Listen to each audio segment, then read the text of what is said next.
welcome everyone on behalf of Slow Food and on behalf of Cooking with Nonna, and welcome to Cenone di Natale and Cenone di Natale in Puglia. And Puglia is a very special region. I'm from Puglia. That's not why it's special. It is a peninsula, and we're bordered by a triumvirate of seas: the Ionian Sea, the Tyrrhenian Sea, and of course the Adriatic Sea. And most of our cuisine features a combination of what we call mare monti, and that is a use of seafood and food from the earth, mostly vegetables. And we have a wonderful, flavorful soil that gives us so much richness when our vegetables grow, and a wonderful abundance of sun that gives us all this plentiful food. So I'd like to begin tonight with an antipasto of fritto misto di verdura, or mixed vegetables in pastella. We're going to make some merluzzi fried, and we're going to make some zucchini alla poverella, and those are peasant zucchini. So I'd like to get started and introduce my nonna, Nonna Romana, and this is Nonna Anna. So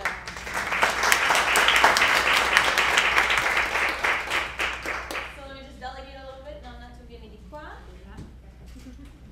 And Nonna Romana is going to start chopping some mixed vegetables to make our frittura in pastella.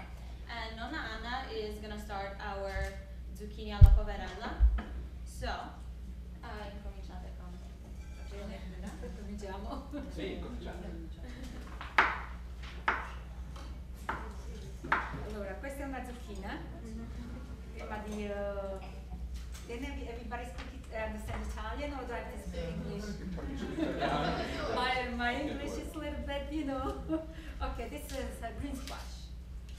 Before you have to use, so you have to wash it. Sometimes there is some sand, you know. You have to really clean it really good. So once you clean it, you cut it really small. And over here, Nonna Romana is cleaning an artichoke, and she says she has a special way to clean her artichokes. She says she takes off the leaves one by one, and she holds on to the base of the artichoke because she says il frutto sta dentro. Yeah, that way come all out. And artichokes are particularly important to my family. My grandfather was an artichoke farmer, and he had 10 kids. And he would try to pay the midwife in artichokes sometimes. So around the 7th or 8th kid, this woman got a little tired of artichoke, and she's like, "That's nice, Giovanni. Where's Gianotto? Where's the money?" But she made a lot of good meals, so. È vero, nonna? Okay. And so now, this d'olio, you have to be really hot. So put it there. Okay, you wait for the oil first. And it's hot. And we are frying today in 100% olive oil. And when you fry in olive oil, you want to look for an oil with a little bit of a lower grade, and that doesn't diminish any kind of quality. It's just has a higher smoking point as opposed to other oils. 100% extra virgin olive oil, which is really used for olio crudo, or a garnish of oil at the end of your meal. So we want to wait till all of our oil is very hot. I always put a paper towel to absorb the grease.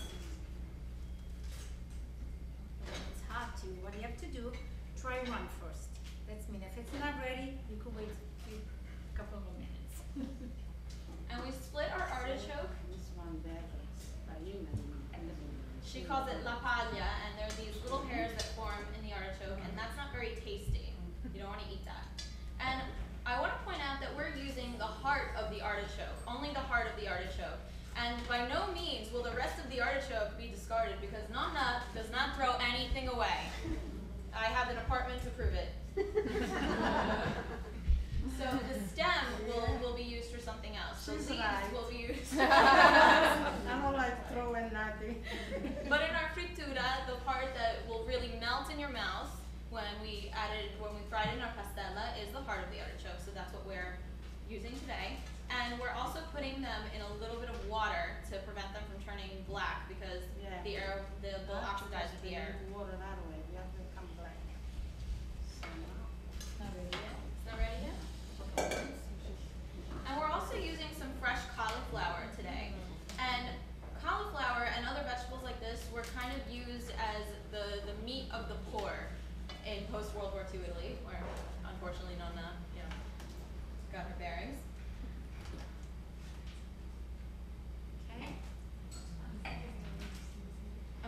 very thin slices of this, so when you're frying in your oil, it's all evenly coated in hot oil to fry it.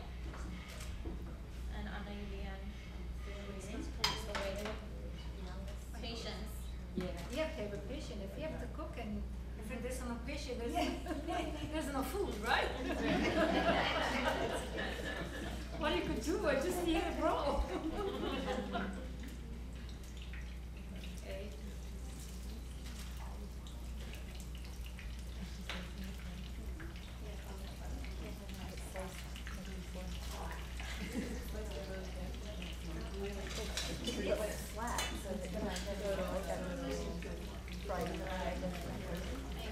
This is they call zucchini. You have to fry it, like deep fry.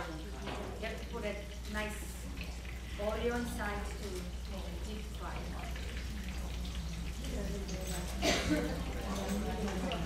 And these were used as a side dish tonight, but long ago these were an antipasto, correct?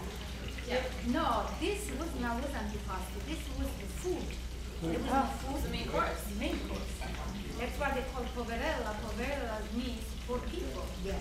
So it didn't have enough food at the time. There were a lot of farms. They have a lot of artichoke, plains, this. So they was go home, where are we gonna cook today? We don't have money for the meat. They would cook zucchini poverella. That's why they call it zucchini poverella.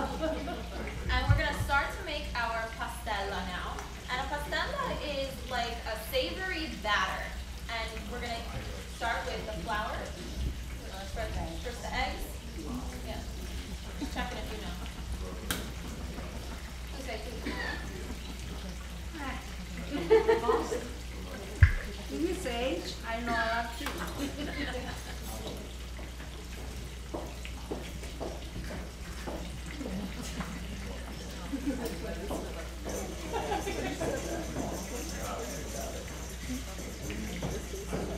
Now I want to point out that we're using a lot of the same ingredients in everything we do. We're going to add some cheese to this, we're going to add some minced garlic and fresh mint. Now the mint is the star of the show here because it'll add such a unique flavor to everything we do, and we're also going to use it to dress our zucchini alla poverella and our whiting. Yes? I'm sorry, I was distracted. She just put 2 eggs, and what else did she put in there? 2 eggs. So now She I didn't put gotta anything in. put We're going to put garlic, mint, I gotta put cheese, And some flour. salt, and flour, flour. and water. Yeah, 1 cup like the water, 2 cups the flour. I have 2 spoons cheese. For the full recipe, it's on cookingwithnona.com.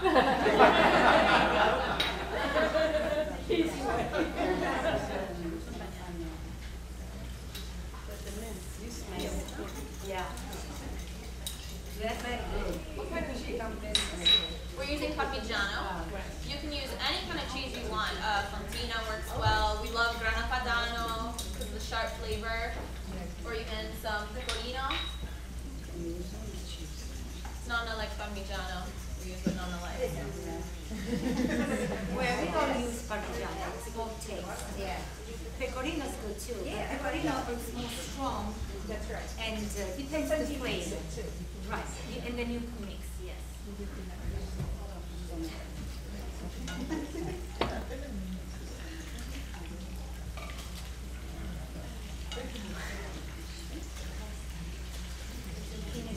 Ready? Yes. Now you want to fry the zucchini and then you want to turn them over and look for the browning. That doesn't mean they've burnt or anything. That No more means dark than this. Gold. that means Yes, they've achieved like this gold. really great crispy flavor.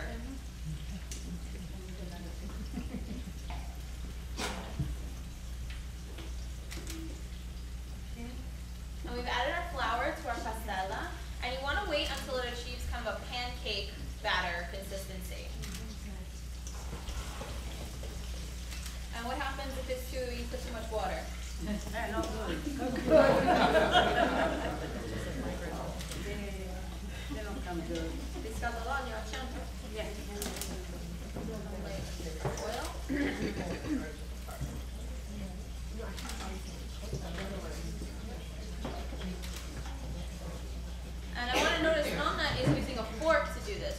perfectly fine. You don't need a whisk. Nonna's not an Iron I Chef. don't like. I know, like. And the knife we're using, this knife is $3,000. Wow. No, I'm kidding. This knife, well, before it was at your home, we bought this at a Mercato Coperto in Mola, where we're from, in Italy. And these knives are about €2 for a dozen, and they usually have all different color handles. Nonna likes the classic red, the cooking with Nonna cranberry. And she uses it to cut everything, to chop everything, and when we make cartellate, she'll use it as a measuring tool to measure her strips of dough.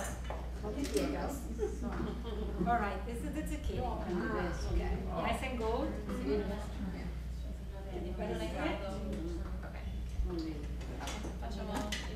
Now we're going to fry it merluzzo. Oh. Okay, the merluzzo, this you could buy at a fish store, any fish store, and they could clean it for you. See, here it's already clean inside. There is no bones, and it comes with a head, with the head and with the tail, so it looks a little bit, But us parents, my grandmother, they used to love the head. Yeah. They used to cook with the head. Yeah, because they said that was the best flavor. Yeah. And they still do it, But the harsh kids today, they don't want to see it. They want to chop right away. Cooking with Nonna all'italiana. Sì, matrimonio all'italiana, divorzio all'italiana, queste cenone di Natale all'italiana. Va bene, allora, this is the fish we're going to fry now.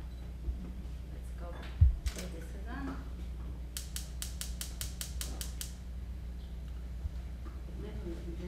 In time, this is separate stuff.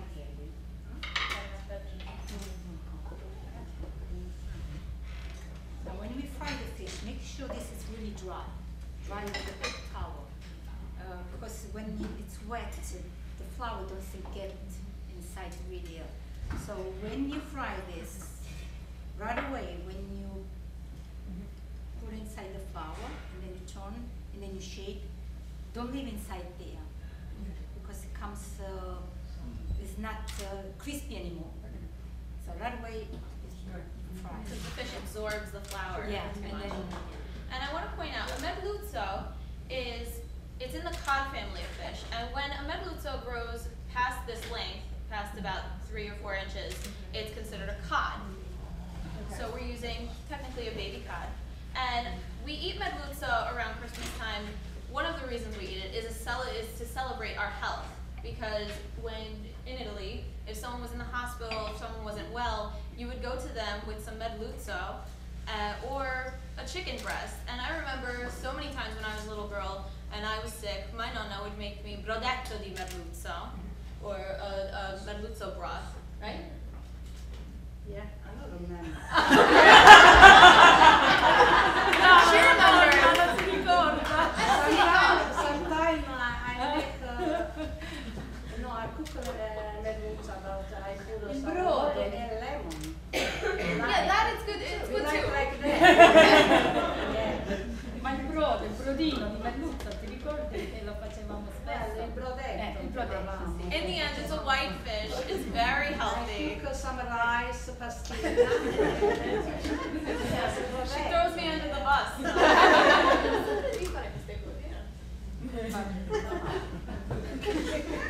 All right, continue. No, my age, sometimes I forgot. It's okay. We're almost ready. You can see it's red. Okay, now we started. I have 4 grandchildren, so I can remember everything. Wow. That's good.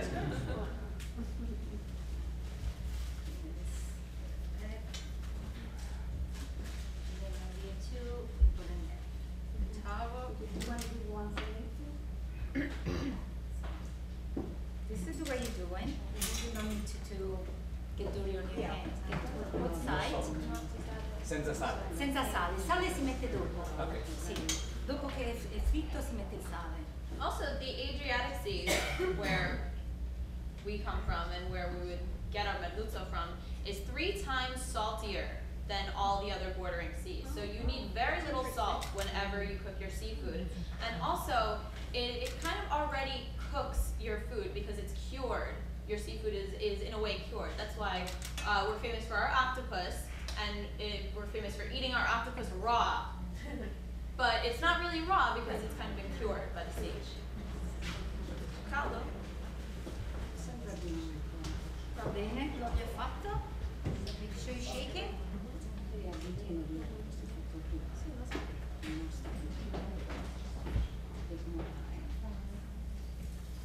Senti il... No,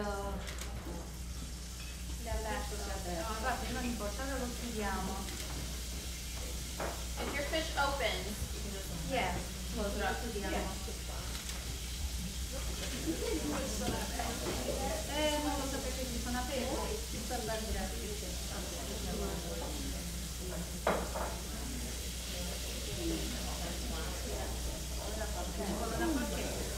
La forchetta nonna.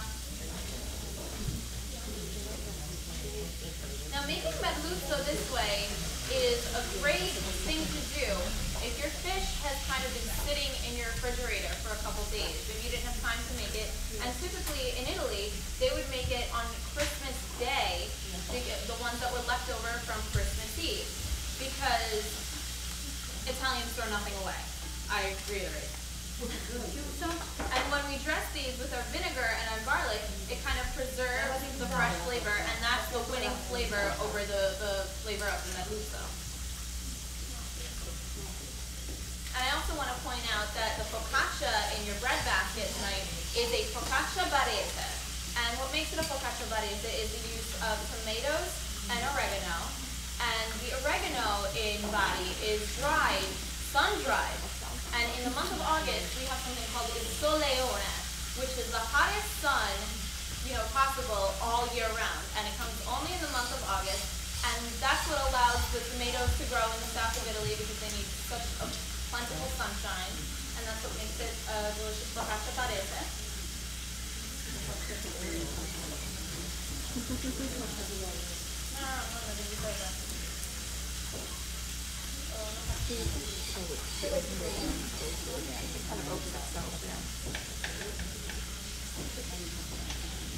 Alright, the fish is ready. The merluzzo doesn't take a long time. Also, when you cook a fish, any kind of fish, doesn't take, when you overcook, it gets too dry, it gets too right.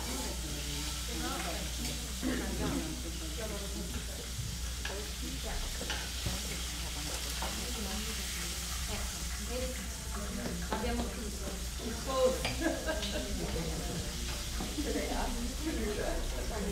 How is the flame on the fish? How big is the flame? La fiamma. Oh, it was iron. Yeah, it was iron.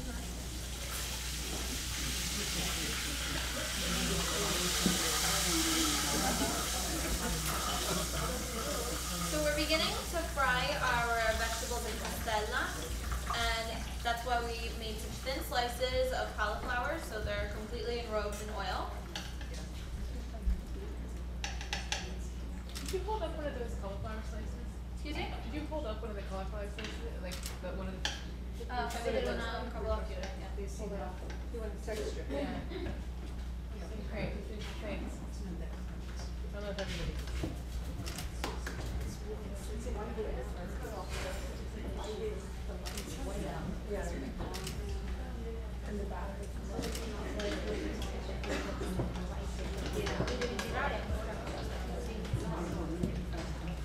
And the reason also why we have such high oil in here is so we don't have to turn them over.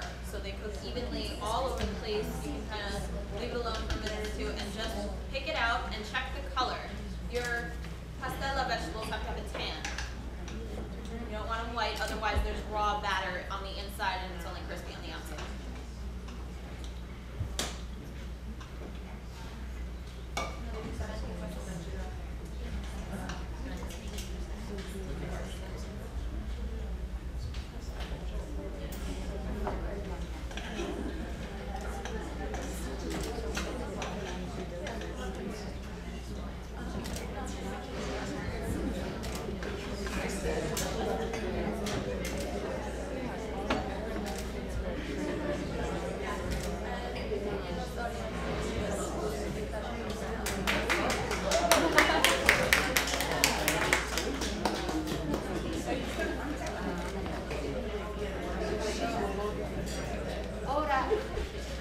tomate, il merluzzo, la verdura, and le zucchine. Now, your merluzzo, it has been deboned, but be careful, there might be a straggler in there, especially towards the tail. So just be aware. So I want to say the story. About the farm. I have 12 years old. And somebody they bring some fish for gift for my father and my mother. And my mother, they gotta go for his mother because she's sick. She wants to see the mother. My father said, you gotta make a favor for me tonight. You gotta fry fish. Well, the first time I gotta fry fish. And when I put oil in the top of the gas, oh my God, the oil, burn. You take the flame, Oh, I'm afraid I'm alone in my house. Oh my God, what I gotta do now? I come in the street, I see one man, old man, almost 80 years old. He's like, come in my house. Now, everything that I gotta burn. What I gotta do? And he told me, take some cover. I look for cover. They take cover, the pot and the flame stop. If in this oil, I fry fish. The fish not come good because the oil burn. When my father comes, they say, oh my God, what are you doing tonight? You want my Una bella storia la nonna, brava. Oh my God, I can't believe. Yeah, that's why you don't The first time I met this is a true story. The first time I met a meatball, I was already married. And I made a meatball, I invited my mother-in-law, I invited everybody in my house, I made just meatballs with that cheese, with that no eggs. Meat and read a book. My brother-in-law said to me, excuse me, what are you going to do with this meatball? Take it home. Let's mistake you on. Okay, I lost a lot of things. I'll never forget that. That's okay. First thing Like a year? Oh, okay.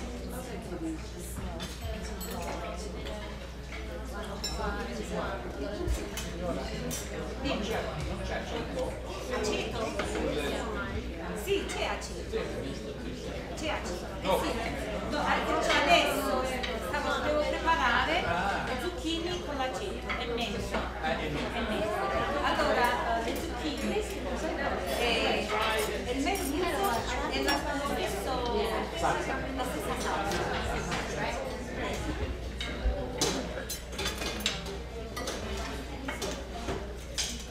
So now we're ready to dress our merluzzo One we have it now. and our zucchini.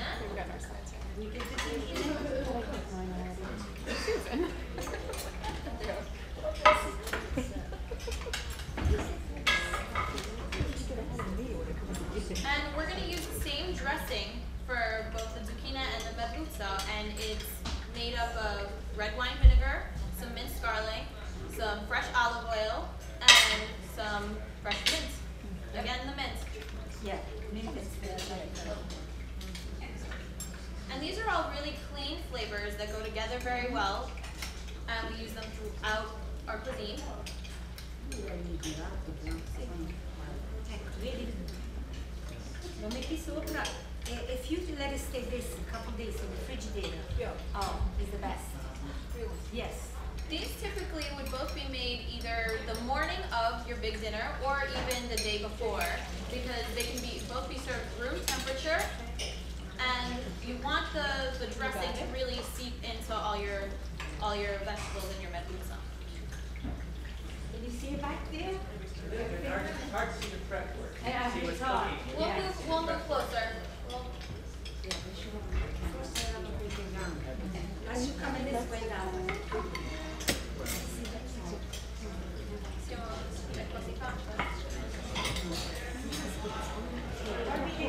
She just put inside. The dressing.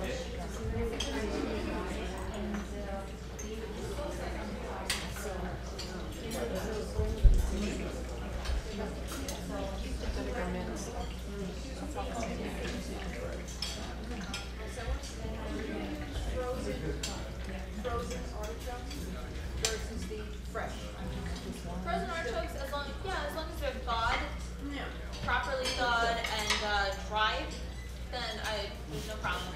Yeah, because if you're looking for a crowd, it's easier to have the frozen. The frozen artichoke? You know, when you're frying. Yeah, and also cleaning the artichokes. Yeah. You might want to wear gloves when you clean the artichokes because none They are of good hands. because I use it. Sometimes it's caramia.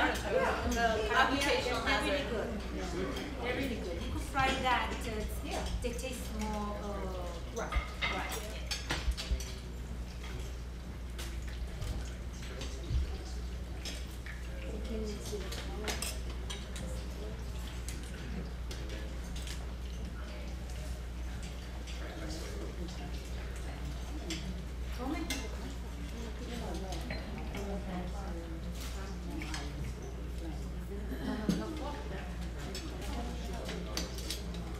Allora, buon appetito, poi alla fine dite com'è, perché noi stiamo qua per questo.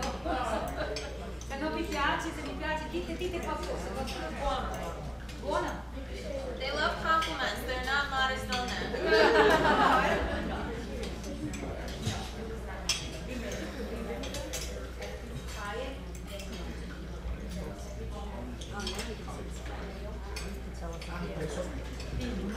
Now we're really starting to get that golden color. People at Bite Table should make a much stronger flame for us, but Poi quella è un'altra qualità. Sì, è un'altra qualità. Non è come questo è solamente con l'aglio e però con l'olio. Perfect.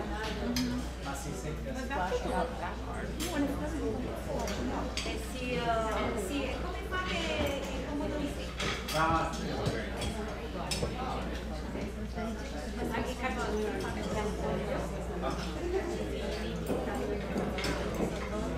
è uguale, sì. Sono tante qualità yeah, we're just gonna leave.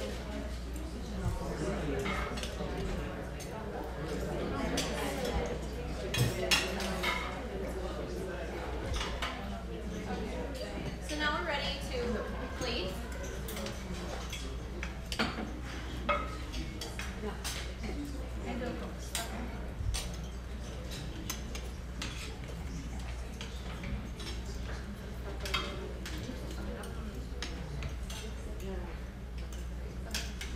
So they've asked me to talk a little bit about the wine that was doing Mandarin Borghese with Castello di Borghese. And you're tasting the rosé, the florette, we call it, with this first course. And I didn't taste it, so I'm not sure how it goes. But I'm thinking that the tastes are going to be a lot of what we had in the summer, bright, fresh taste. I love that idea of the mint. I think that's going to be really good accent to the